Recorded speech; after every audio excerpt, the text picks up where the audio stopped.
Welcome to our Africa Tech segment. Nigeria's e-commerce sector is changing and on a great path. But almost a decade since the e-commerce boom, investors still seem not to be on the winning side. Although there's room for more players in the sector, as it opens up lots of opportunities, e-commerce buyers sometimes are at a disadvantage compared to the operators. To help us get a better understanding of all this, joining me in the studio is marketing expert and the marketing head of dealdate.com, Kelvin Olumese. Thank you for joining us on the program. Thank you for having me. So let's start with the basics. What exactly is e-commerce? E-commerce, simply put, is selling online. So basically, you have a business that has a physical store, a local presence, then you have an online presence as well, where people can actually go in, transact for your product and services, and get feedback on it. As simple as that. Okay, so with startups, what are some of the challenges facing young startups trying to survive against all odds in the sector? For instance, in Nigeria, business is hard as well. We know for everybody, startups or not. But challenges facing startups particularly, I would say the biggest of all, is economic uncertainty. So basically, we know in Nigeria, startups project. They project how they make their money, profit margins, all those kind of things, because that is how they build their business models, with projections.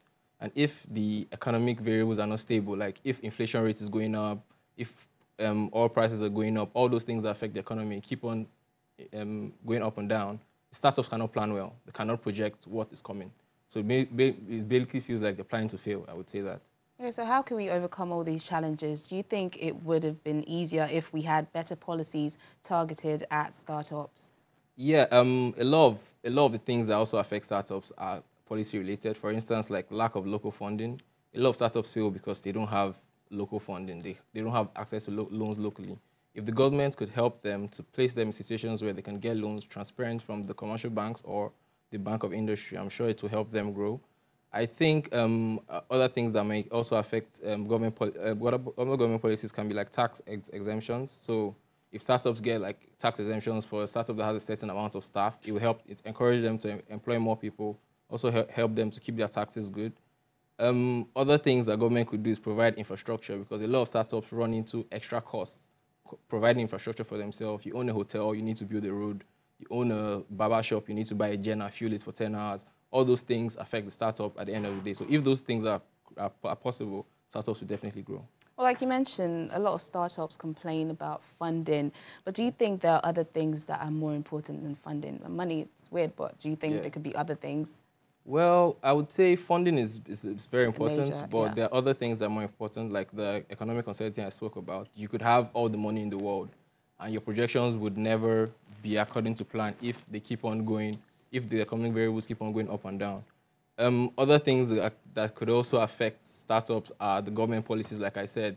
If you don't have the right loans or the right tax policies, all the profits will be eroded through all this means. So yeah, those are other things that can affect startups. Common trend is, why is it that startups raise and after a while they fizzle out? Well, most of that is, first of all, most startups start up with loans, so they don't start up with personal money. So you take a loan and you make profit on the loan, but now you have to repay the loan with interest on top of it. By the time that goes on, most startups have eroded their profits. By the time they pay back their loans, they are back to where they started from, looking for another loan or another investor.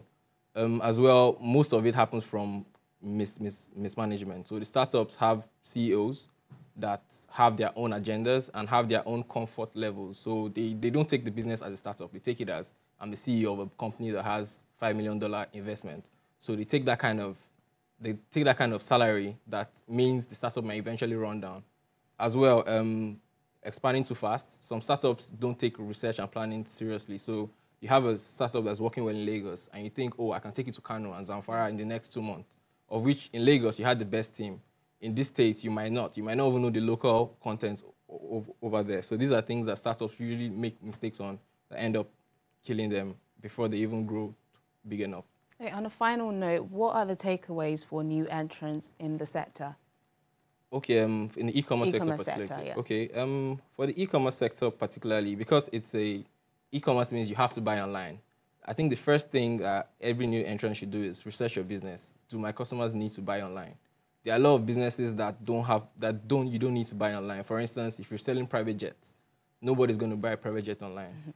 But people would look for a private jet online. So where can I buy a private jet will be online. So you can have information first before you go over to trying to actually sell to people online.